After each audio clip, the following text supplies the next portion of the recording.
এই সংবাদ আলী নওয়াজ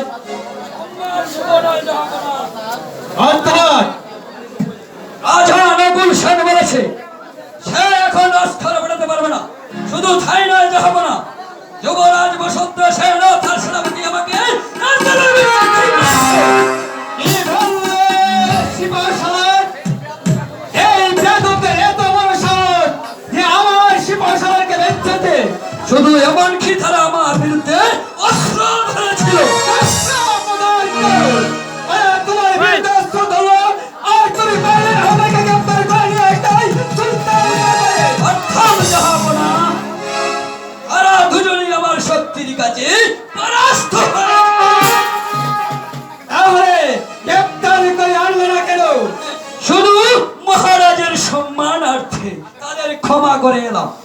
তুমি মহানুভব, তাই কিন্তু তোমার উচিত ছিল ওই গ্রেফতার করে নিয়ে আসতে ওই সুলতান দরবারে। তারপর আমি নিজ হস্তে শাস্তি দিয়ে বুঝিয়ে দিলাম সেই বেয়াদবি শাস্তি কত ভয়ঙ্কর। আপনাকে শাস্তি দিতে হবে না, যাবো না, তাদের শাস্তি দিতে এই আলীরাজই যথেষ্ট। তাহলে আর দেরি নয় আলী নয়, আমি ওই ছেলের বিরুদ্ধে যুদ্ধ ঘোষণা করব। তারপর আমি সেই বেদকদের ওই সিংহাসন যুদ্ধ করে ওই কমলনগর সিংহাসনে অন্য কাউকে প্রতিষ্ঠিত করব।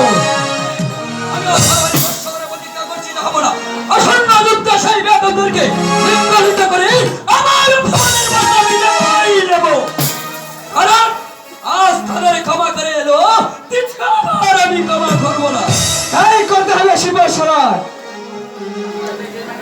হামিদকে ওই সাথে গিয়ে বেইমানি করবে, ওদেরকে আমি কখনো ক্ষমা করব না, ক্ষমা করব